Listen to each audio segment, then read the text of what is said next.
গরমের দিনে হালকা ধাঁচের রান্নাগুলো যেমন স্বস্তিদায়ক, অল্প মশলা থাকার কারণে কিন্তু স্বাস্থ্যের পক্ষেও উপকারী।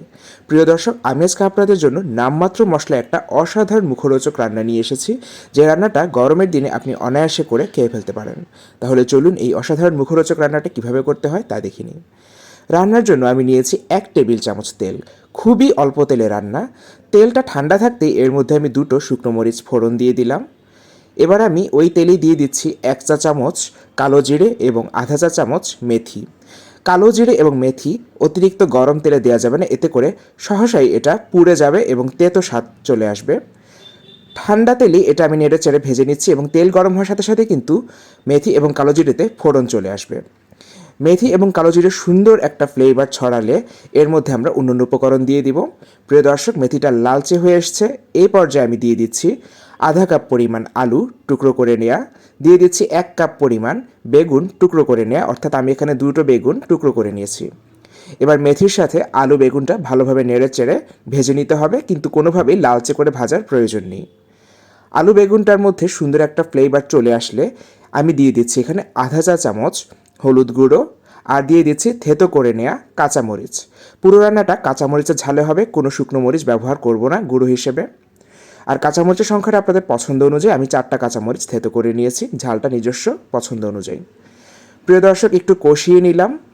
আর খুব সুন্দর একটা মেথি এবং কালো জিরের ফ্লেভার পুরো রান্নাটায় ছড়িয়ে যাবে, যেটা মেথিটা পুড়ে গেলে কিন্তু রান্নাটা তেতো হয়ে যাবে, তাই খেয়াল রাখতে হবে অতিরিক্ত গরম তেলে মেথি এবং কালো জিরে দেওয়া যাবে না।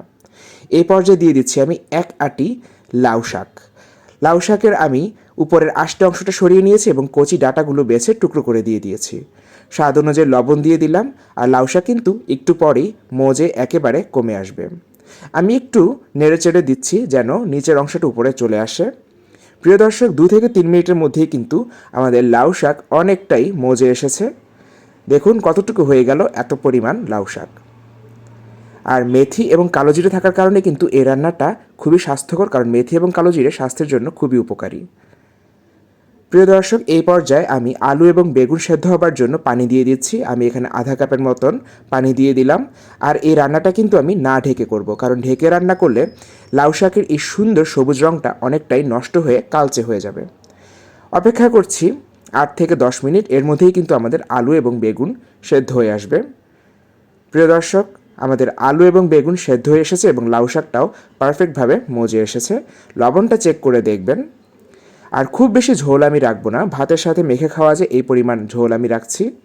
খুব সুন্দর একটা ফ্লেভার ছড়াবে হালকা মশলায়, বলতে গেলে মশলা নেই এমন একটা রান্না। প্রিয় দর্শক, এই পর্যায়ে আমি এটা সার্ভিং ডিশে নামিয়ে নিলাম। গরম ভাতের সাথে উপভোগ করুন হালকা ধাঁচের অসাধারণ রান্না। যখন কোনো কিছুই ভালো লাগে না অতিরিক্ত গরমে খেতে, তখন কিন্তু এ ধরনের রান্নাগুলো বেশ আরাম দেয়। প্রিয় দর্শক, আমার রান্নাগুলো ভালো লাগলে রান্নাওয়ালার সাথেই থাকুন। ধন্যবাদ সবাইকে।